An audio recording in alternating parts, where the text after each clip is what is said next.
401 was an Eastern Airlines Lockheed L-1011 TriStar on its way from New York to Miami on the evening of December 29, 1972. The flight was uneventful until it began its descent into Miami International Airport. Little did the 163 passengers and 13 crew members know that they were about to become part of one of the most horrifying plane crash stories in aviation history. The captain, Robert Bob Loft, was a seasoned pilot with over 29,000 flight hours. His crew included First Officer Albert Stockstill and Second Officer Don Repo. As they prepared for landing, the crew noticed that the landing gear indicator light, which signals whether the nose gear is properly locked in place, did not illuminate. Concerned, Loft instructed Stockstill to cycle the landing gear again, but the light still did not come on. Loft then asked Repo to go down into the avionics bay, known as the hell hole, to visually check whether the nose gear was down. Meanwhile, Loft and Stockstill tried to troubleshoot the problem from the cockpit. Unbeknownst to the crew, while they were focused on the landing gear indicator light, the autopilot was accidentally disconnected. The plane began a slow, unnoticed descent. Engrossed in solving the landing gear issue, they failed to monitor their altitude. At 11:42 p.m., Flight 401 crashed into the Florida Everglades. The impact was devastating. The aircraft disintegrated as it plowed through the swamp, scattering debris over a wide area. The sound of the crash echoed through the desolate marshland, leaving an eerie silence in its wake. Miraculously, 75 people survived the initial impact, though many were severely injured. The scene was chaotic, with survivors trapped in the twisted wreckage, surrounded by dark, murky water. The cries for help pierced the cold night air, mingling with the sounds of the swamp. The first rescue teams arrived about an hour after the crash. They faced treacherous conditions. The swamp was infested with alligators and snakes, and the thick mud made it difficult to move. Despite these challenges, the rescuers worked tirelessly to pull survivors from the wreckage, battling the clock and the elements. Amidst the horror, stories of incredible bravery and selflessness emerged. One of the flight attendants, Mercedes Ruiz, though injured herself, went back into the wreckage multiple times to help passengers escape. Another flight attendant, Trudy Smith, provided first aid and comfort to the injured, her calm demeanor a beacon of hope in the darkness. However, not everyone survived. Captain Loft, First Officer Stockstill, and Second Officer Repo were among those who perished in the crash. The tragedy was compounded by the knowledge that the crash could have been prevented. The focus on the malfunctioning indicator light led to a fatal lapse in monitoring the plane's altitude. The investigation by the National Transportation Safety Board, NTSB, concluded that the crash was caused by the crew's failure to monitor the flight instruments during the final 4 minutes of the flight. They became preoccupied with the faulty landing gear indicator light and lost awareness of the aircraft's descent. The NTSB's report led to changes in cockpit design and crew procedures. The industry learned a harsh lesson about the importance of situational awareness and the dangers of distraction. Enhanced safety protocols were implemented to ensure that such a tragedy would not happen again.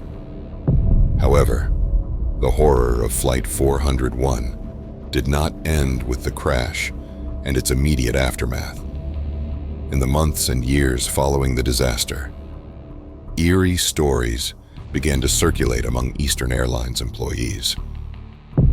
Crew members reported seeing apparitions of Captain Loft and Second Officer Repo on other L-1011 aircraft. The stories were strikingly similar. Loft and 𝐸 were seen in full uniform, often in the cockpit or galley, and they always appeared calm and composed. In some cases, they even interacted with the crew, issuing warnings about mechanical problems or safety hazards. These warnings were often eerily accurate, leading some to believe that the spirits of Loft and 𝐸 were still watching over the planes. One of the most famous incidents involved an Eastern Airlines flight departing from New York. The flight engineer saw 𝐸's reflection in the cockpit instrument panel. 𝐸 warned him of a faulty electrical circuit, which was later found to be true. Another incident involved a flight attendant who saw Loft sitting in the first-class section. When she approached him, he vanished before her eyes. Eastern Airlines publicly denied these stories, attributing them to overactive imaginations and stress. However, the reports were so numerous and consistent that they could not be easily dismissed. Some of the aircraft parts salvaged from Flight 401 had been reused in other planes, leading to speculation that the spirits of Loft and 𝐸 were tied to these pieces of wreckage. The paranormal activity was not limited to visual sightings. Strange noises, such as unexplained knocking and whispers, were reported by crew members. Objects moved on their own, and cold spots were felt in certain areas of the planes. These occurrences became so frequent that some crew members refused to fly on the L1011 aircraft. Despite the eerie tales, Eastern Airlines continued to operate the L1011 with the salvaged parts until the stories of ghostly encounters became too numerous to ignore. Eventually, the airline replaced the haunted parts, and the sightings of Loft and 𝐸 gradually ceased. However, the legacy of Flight 401 lived on in other ways. The disaster led to significant improvements in aviation safety and crew training. The incident highlighted the need for better cockpit resource management, a concept that is now a fundamental part of pilot training programs worldwide. The haunting of Flight 401 also captured the public's imagination, inspiring books, documentaries, and even a television movie. The story served as a poignant reminder of the lives lost and the bravery of those who survived. For the survivors and the families of the victims, the memories of that fateful night remain vivid. Many struggled with physical and emotional scars long after the crash. The trauma of the disaster and the subsequent haunting stories added an extra layer of horror to an already devastating event. Survivors' tales. For those who survived, each recounting of the night's events was a harrowing reminder of how close they came to death. Tom Horton, a business executive traveling to Miami for a conference, remembered the moment of impact vividly. There was this deafening noise, and suddenly we were thrown into complete darkness, Horton recalled. The plane seemed to split open, and I was thrown into the cold, murky water of the Everglades. I could hear people screaming, and the smell of jet fuel was overwhelming. Another survivor, Jenny Ortiz, was a young mother traveling with her 2 children. Miraculously, all 3 survived the crash, but not without enduring hours of agony and fear. I remember clutching my children, trying to keep them calm, Ortiz said. We were trapped in our seats, surrounded by wreckage. My son was bleeding, and I didn't know if help would come in time. When rescuers finally reached them, the relief was palpable, but the trauma lingered. Many survivors spoke of nightmares and flashbacks, their minds unable to escape the horrors of that night. The haunting legacy. The ghostly sightings of Captain Loft and Second Officer 𝐸 became a part of aviation folklore. But for Eastern Airlines crew members, they were a grim reminder of their colleagues lost in the crash. Patricia Scott, a flight attendant who often flew on the L1011, shared her chilling experience. "I was doing my routine checks in the galley when I saw him, Captain Loft, just standing there. He looked so real, like he was about to give me instructions. But then he vanished," Scott recounted. "It sent chills down my spine." Another crew member, Jack Weaver, described an incident that left him shaken. "I was in the cockpit when I felt a cold breeze, and there was 𝐸𝐸 reflected in the instrument panel. He was pointing to a gauge that was malfunctioning. I checked it, and sure enough, there was an issue. It was as if he was still looking out for us." These stories, while unsettling, underscored the deep connection and camaraderie among Eastern Airlines personnel. The belief that Loft and 𝐸𝐸's spirits were still present was a testament to their dedication and the indelible impact they had on their colleagues.